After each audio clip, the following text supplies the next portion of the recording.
Hi guys, welcome to my YouTube channel.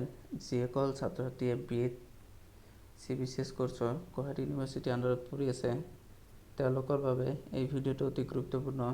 এই ভিডিঅ'টোত geography question paper জেনেৰেলৰ question পেপাৰটো আপোনালোকলৈ আগবঢ়াম। ইয়াৰ পেপাৰ কোড হৈছে GGY 8G/RC 1016। ফিজিক্যাল জিঅ'গ্ৰাফী প্ৰাকৃতিক ভূগোল কুৱেশ্যন পেপাৰটো আপোনালোকলৈ আগবঢ়াম। ভিডিঅ' পাবলৈ চেনেলটো ছাবস্ক্ৰাইব কৰি দিব আৰু ভিডিঅ'টো শ্বেয়াৰ কৰিবলৈ নাপাহৰিব।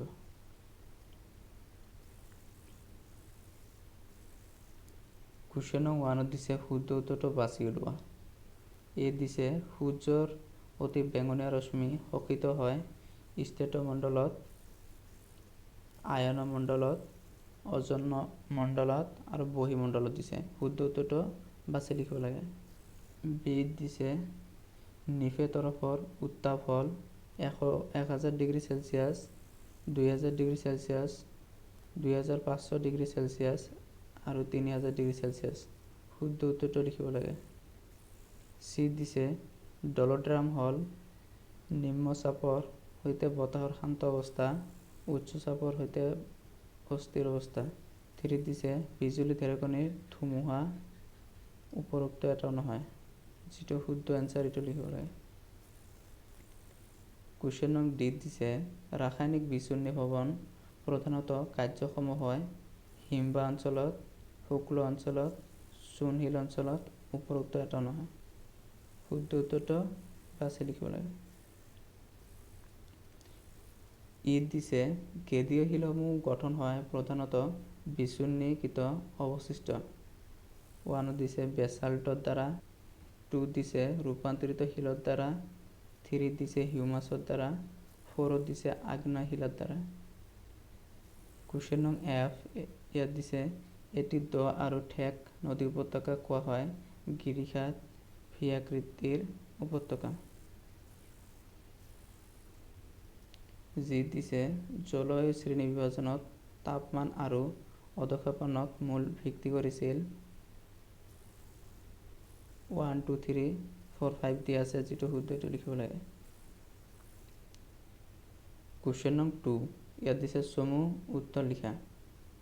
1 দিছে মৌচুমী জলবায়ু বুলিলে কি বুজা। কুৱেশ্যন নং 2 দিছে অধঃক্ষেপণ বুলিলে কি বুজা। কুৱেশ্যন নং 3 দিছে স্থলমণ্ডলৰ বিভিন্ন স্তৰসমূহৰ নাম লিখা। কুৱেশ্যন নং 4 দিছে মহাসাগৰীয় সোঁত মানে কি।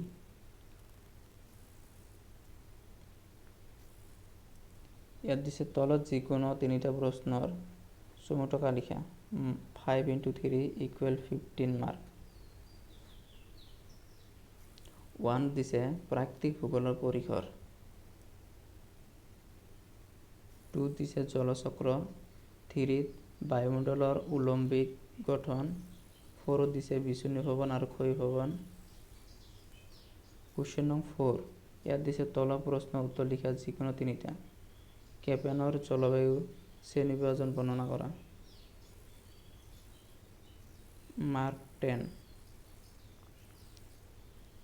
2 দিছে মহাসাগৰীয় তলদেশৰ অৱয়বসমূহ বৰ্ণনা কৰা। 7 + 3 = 3 দিছে স্বাভাৱিক ক্ষয়চক্ৰ বুলিলে কি বুজা। বিভিন্ন অৱস্থাত স্বাভাৱিক ক্ষয়চক্ৰৰ সৃষ্টি হোৱা ভূ-আকৃতি বৰ্ণনা কৰা।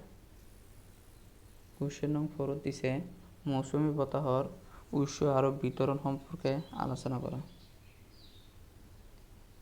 এইটোৱে আছিল গুৱাহাটী ইউনিভাৰ্চিটিৰ BA ফাৰ্ষ্ট ছেমিষ্টাৰ জিঅ'গ্ৰাফীৰ কুৱেশ্যন পেপাৰ। যদি এনেকুৱা ধৰণৰ কুৱেশ্যন পেপাৰ আপোনালোকে বিচাৰে তেন্তে প্লিজ মোৰ চেনেলটো ছাবস্ক্ৰাইব কৰি দিব আৰু ভিডিঅ'টো শ্বেয়াৰ কৰিবলৈ নাপাহৰিব। Thank U.